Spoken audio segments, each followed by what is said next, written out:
Halo semuanya, selamat pagi. Semoga semua dalam keadaan sehat. Kali ini Bapak akan menjelaskan materi tentang konsep terkait sistem pembelajaran. Apa yang penting dari materi ini? Jadi inti pembelajaran dari materi ini yaitu ada 5, yaitu tentang model pembelajaran, strategi pembelajaran, pendekatan pembelajaran, metode pembelajaran, dan teknik pembelajaran. Nah, apa yang dibicarakan? Jadi yang dibicarakan adalah atau harapannya setelah kalian mempelajari materi ini, kalian tahu kapan suatu pembelajaran disebut model, kapan suatu pembelajaran disebut strategi, kapan suatu pembelajaran disebut pendekatan, kapan suatu pembelajaran disebut metode, dan kapan suatu pembelajaran disebut teknik. Nah, tadi sudah dijelaskan apa itu pengertian model, apa pengertian strategi, apa pengertian pendekatan, apa pengertian metode, apa pengertian teknik. Nah, saya harap kalian bisa memahami itu secara kalimat formal ya, apa itu pengertian secara spesifik dari istilah-istilah ini. Nah, pada kesempatan ini Bapak akan menjelaskan dengan kasus. Mudah-mudahan kalian bisa memahami lebih jauh lagi. Nah, misalnya ini. Contoh kasus pertama. Guru ingin mengajar materi trigonometri yang terencana mulai dari awal kegiatan sampai akhir kegiatan. Apa yang harus dilakukan oleh guru tersebut? Nah, di sini kasusnya itu guru pengen dari awal sampai akhir itu terencana semua. Ya, itu jelas semua apa yang harus dilakukan. Siswanya harus ngapain. Itu gurunya pengennya seperti itu dalam membelajarkan trigonometri. Nah, apa yang harus dilakukan guru? Apakah guru harus memilih model? Apakah guru harus memilih strategi? Apakah guru harus memilih pendekatan, metode, atau terakhir teknik? Nah, ini kalau seperti ini kasusnya gimana? Ya, mudah-mudahan kalian punya bayangan ya, apa yang harus dipilih. Nah, berdasarkan pengertian yang dipilih tadi, atau yang dijelaskan tadi oleh pemateri, eh, kalau kasus seperti ini, sebaiknya, nah ini, atau guru harus memilih model pembelajaran yang sesuai dengan karakteristik materi. Jadi yang dipilih model. Ya, karena pengertian model itu tadi kan upaya guru dalam membelajarkan siswa yang tampak dari awal sampai akhir kegiatan. Dan pembelajaran yang dilakukan itu khas, unik. Jadi bisa dibedakan antara model pembelajaran satu dengan model pembelajaran yang lainnya. Nah, apa yang menarik dari model pembelajaran? Nah, ini yang kedua ini. Guru harus memperhatikan sintaks atau langkah-langkah pembelajaran sesuai dengan model yang dipilih. Ya, tadi ada menjelaskan model inquiry. Nah, inquiry itu adalah langkah-langkahnya. Pertama, mau ngapain? Kedua, misalnya yang pertama questioning, harus membuat pertanyaan dulu. Yang kedua, ngapain? Yang ketiga, ngapain? Berikutnya yang terakhir ngapain? Itu ada langkah-langkahnya. Jadi dari awal sampai akhir itu sudah ada sintaksnya. Ya, sehingga pembelajaran berlangsung sesuai dengan sintaks tersebut. Ya, bisa dipahami ya. Jadi ketika ada misalnya inquiry misalnya, inquiry-nya apa ya? Apakah model, strategi, metode, atau yang lainnya? Nah, jadi kecenderungannya kalau inquiry ada sintaksnya dan tergambar dari awal sampai akhir, oh berarti inquiry itu bisa dikatakan sebagai model. Ya, atau misalnya pembelajaran kooperatif tipe jigsaw, itu kecenderungannya apa ya? Nah, itu kan dari awal sampai akhir itu sudah dijelaskan sintaksnya. Jadi itu lebih cocoknya masuk ke model pembelajaran. Oke, berikutnya contoh kasus 2. Nah, ini contoh kasus 2. Ini guru ingin membuka pelajaran dengan menarik. Ini kali pertama guru tersebut mengajar di kelas tersebut. Atau itu guru itu baru pertama kali masuk ke kelas tersebut. Dan guru ingin membuka pelajaran yang menarik. Pertanyaannya, bagaimana cara guru menarik perhatian siswa sekaligus bisa mengenal siswa tanpa disadari oleh siswa tersebut? Nah, apa yang harus dilakukan?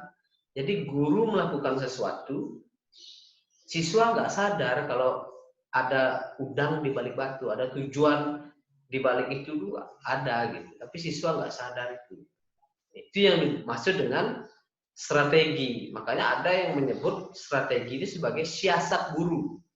Ya, nah ini saya pilih kalau kasus seperti ini salah satunya.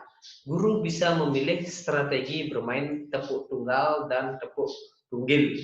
Nah, jadi kalau tepuk tunggal kena ya. Kalau tepuk tunggil gini, nggak kena. Nah, jadi kalau itu diajak bermain siswanya pertama kali ketemu, itu menarik sekali.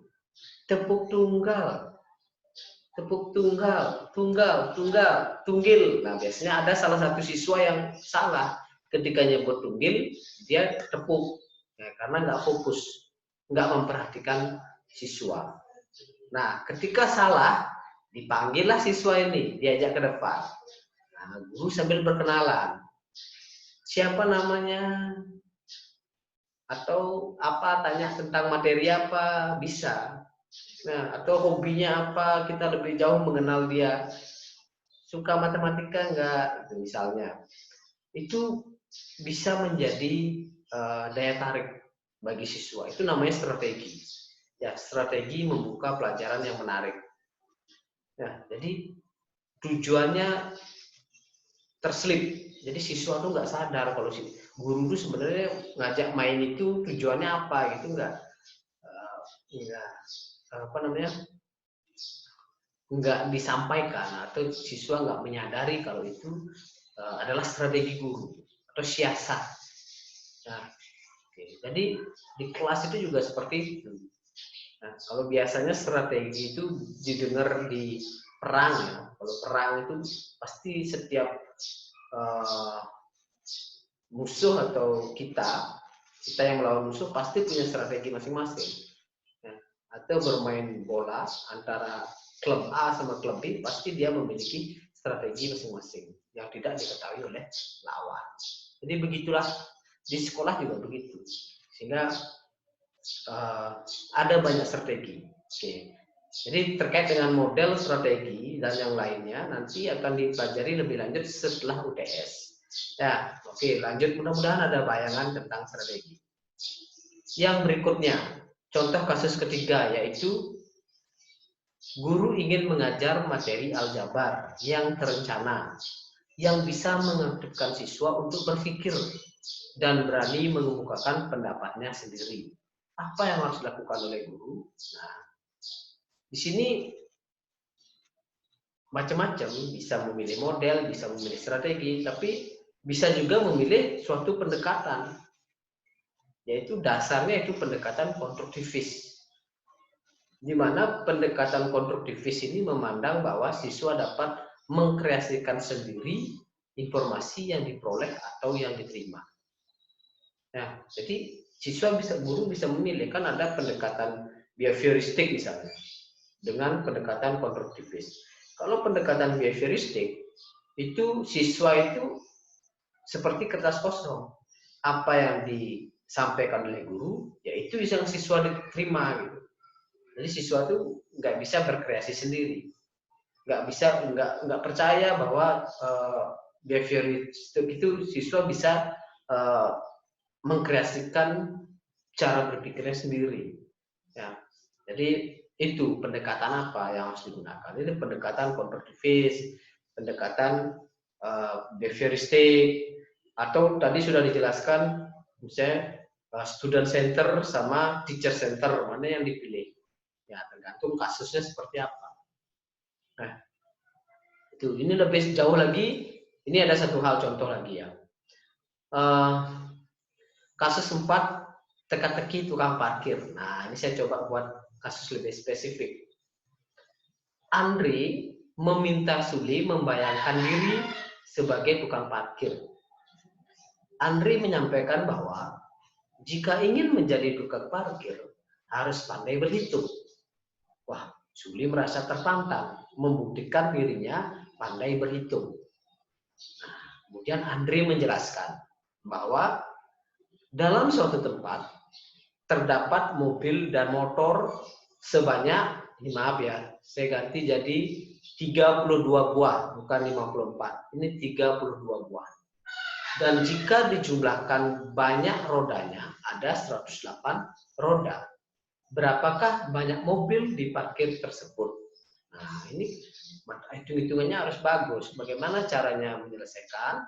Nah, guru kalau untuk membelajarkan ini, nah ini untuk menjelaskan teka-teki ini kepada siswa, pendekatan apa yang sebaiknya digunakan?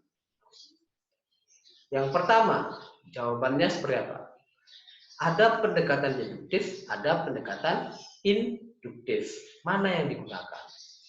Nah, kalau pendekatan deduktif, jadi menggunakan aljabar. Nah, buat persamaan dulu. X plus Y sama dengan 32. Maka Y sama dengan 32 min X. Kemudian persamaan 2, karena mobil itu ada 4 rodanya ya. Berarti 4X ditambah rodanya ada 2, berarti 2Y sama dengan 108.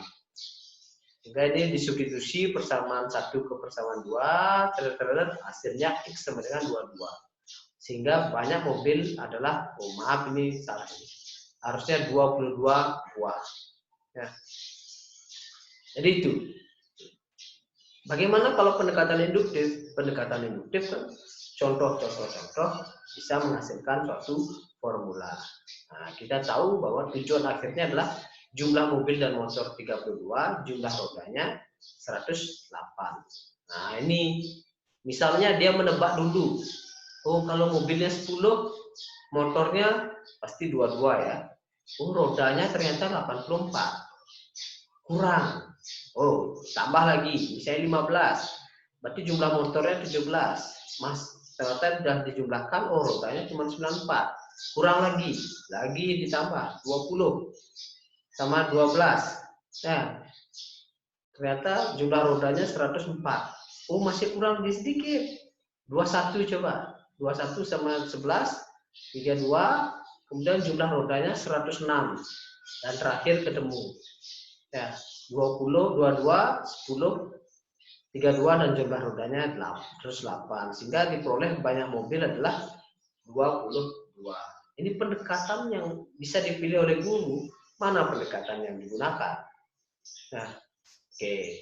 Jadi mudah-mudahan bisa dipahami apa itu pendekatan. Nah, ini yang berikutnya, ya, kasus 5. Anda dihadapkan pada 40 siswa dalam satu kelas yang kemampuannya beragam, dari rendah, sedang, hingga tinggi. Guru ingin mengetahui kemampuan awal siswa. Apa yang bisa dilakukan oleh guru tersebut? Guru hanya ingin mengetahui kemampuan awalnya. Apa yang dia harus lakukan guru? Nah, salah satu yang bisa dilakukan adalah guru bisa menerapkan metode tanya jawab. Nah, metode tanya jawab ini ada banyak. Ada banyak tekniknya, yaitu ada teknik tanya jawab langsung. Tanya langsung secara acak. Ya. Kita acak menanya, misalnya melihat absen. Kita acak menanya. Saya absen nomor 8. Absen nomor 10 kita acak tanpa kita tahu kemampuannya seperti apa. Kemudian ada teknik tanya merata. Nah, tanya merata ini misalnya yang kemampuan rendah berapa orang kita tanya, kemampuan sedang berapa kita tanya, kemampuan tinggi berapa kita tanya. Ada teknik lempar bola. Nah, ini masuk ke acak juga tapi lebih kreatif sedikit. Kasih bola, misalnya kita lempar bola, siapa yang kena dia yang jawab. Jadi kalau dia bisa jawab, dia bisa memilih temannya. Nah, ini menarik ini, siapa temennya yang mau dia pilih untuk dikasih pertanyaan oleh guru. Nah, kemudian ada teknik sebut nama dan yang lain-lain. Ada banyak teknik. Jadi teknik itu biasanya bagian daripada metode yang digunakan. Oke, saya kira semua sudah saya jelaskan terkait dengan model, strategi, pendekatan, metode, dan teknik. Harapannya melalui kuliah ini kalian bisa paham kapan suatu pembelajaran disebut model, strategi, pendekatan, metode, dan teknik. Ya. Oke, saya kira itu yang dapat saya sampaikan. Terima kasih. Semoga video ini dapat memberikan manfaat buat kalian. Selamat pagi semuanya.